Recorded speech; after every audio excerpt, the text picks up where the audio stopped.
This is SSPTV News, brought to you by Samsung Productions and the Hazleton Standard Speaker.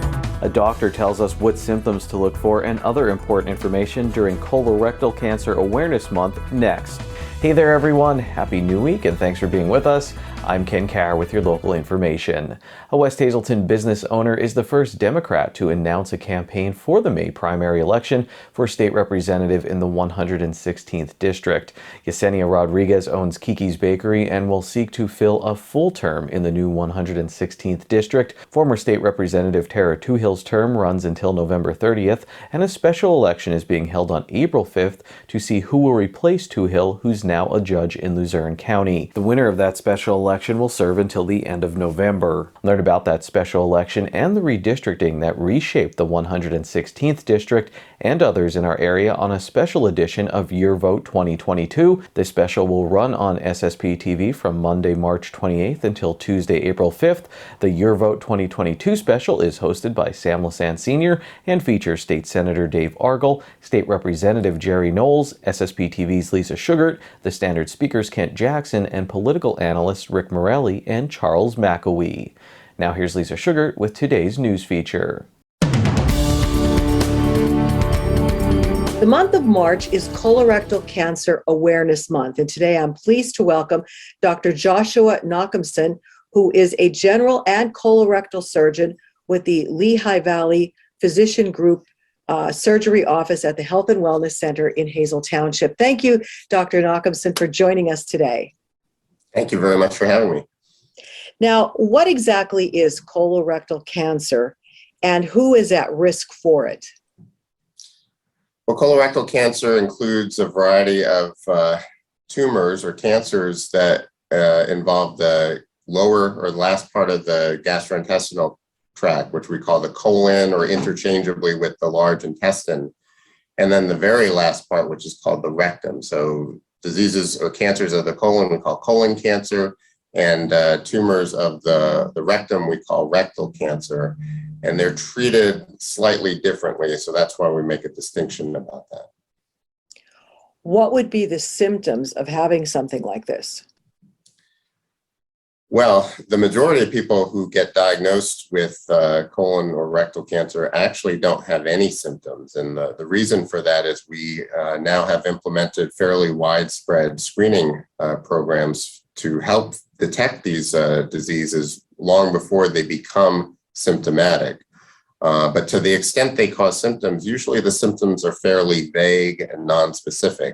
So sometimes people will notice blood in the stool and they'll think, well, maybe that's just a hemorrhoid. And many times it is, but any kind of blood being passed with bowel movements should be brought to a physician's attention. Sometimes the caliber of the stools or the frequency of the stools will change. Sometimes there'll be abdominal discomfort or bloating or weight loss. So a lot of these things are nonspecific, but do correspond with tumors of the colon or rectum sometimes. Now, you mentioned screening. So what kind of screenings are available and who is the person that should have this done?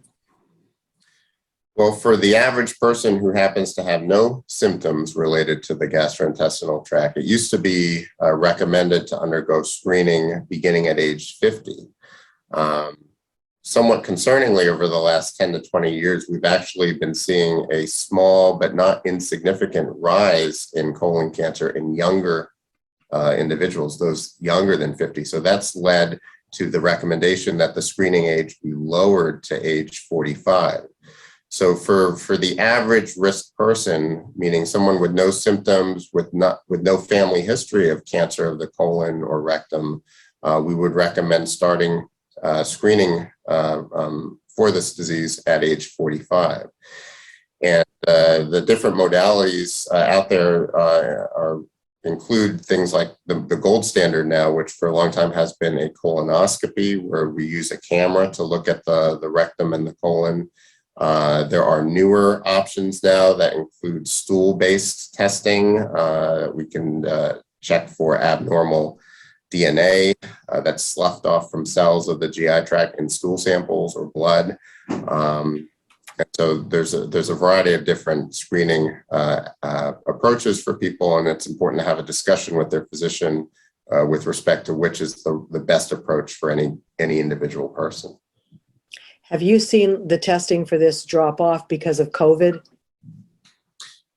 A lot of people have, for understandable reasons, delayed or deferred medical care because of COVID. And we're seeing people not just with colorectal issues, but all sorts of medical issues come in a little bit sicker than normal because of the delay in care. So hopefully, as things normalize, that will improve as well. But the urgency to get screened at the appropriate age and interval is still exists, and so I wouldn't discourage anyone from doing that. For any reason at this point. And is it curable if caught in time? Yes, I mean the colon cancer at an early stage is very curable, and sometimes only needs to be treated with a simple surgical procedure, where additional treatments such as chemotherapy and sometimes radiation aren't even necessary or required. So that speaks to the importance of getting screened so that we can try to identify lesions or tumors at an early stage, or ideally even before they turn into cancer. We can find little polyps, which are precancerous lesions in the colon, that we can identify and remove prior to them turning into cancer over time. Today's news feature is brought to you by Lehigh Valley Hospital, Hazleton. Remember, in an emergency, our emergency room is the safest place to be. Time now for weather on SSPTV News. We have a cold start to the week. Here's our forecast from the National Weather Service. On Tuesday, sunny with a high near 36 degrees, wind chill values as low as 0. On Tuesday night, partly cloudy with a low around 18 degrees. On Wednesday, a chance of snow, freezing rain, and sleet before 1 p.m., then a chance of rain and sleet between 1 p.m. and 2 p.m., then a slight chance of rain after 2 p.m. It will be mostly cloudy with a high near 40 degrees. We have a 30% chance of precipitation. On Wednesday night, mostly cloudy with a low around 34 degrees. Thursday, showers, mainly after 2 p.m., we'll have a high of 62 degrees and an 80% chance of precipitation. On Thursday night, we have an 80% chance of showers, mainly before 2 a.m. We'll have a low around 41 degrees. On Friday, a 30% chance of showers before 8 a.m. It will be partly sunny with a high near 47 degrees. And on Friday night, it will be partly cloudy with a low around 29 degrees. It's early spring, but the Marion Phillies bats are alive and well. This is the SSPTV Standard Speaker Scoreboard.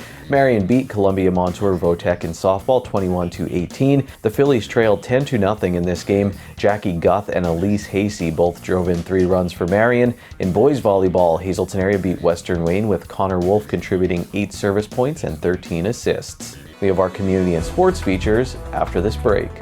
SSPTV News would like to send sincere condolences to the family and friends of these recently departed. Barbara Crockford, age 85 of Hazel Township, the Joseph A. Moran Funeral Home will announce their arrangements. And Diane Ford, age 49 of Hazleton, services will be held at the convenience of the family under the Joseph A. Moran Funeral Home. And today we remember Andrew Juba Marquez. Happy birthday in heaven. We miss you with all of our love from your family, friends, and everyone here at SSPTV. Tonight's obituaries are being brought to you in part by Harmon Funeral Homes and Crematory, with 2 locations in Rockland and in Drums, 570-384-3312 or 570-788-0977, and go to harmonfuneral.com.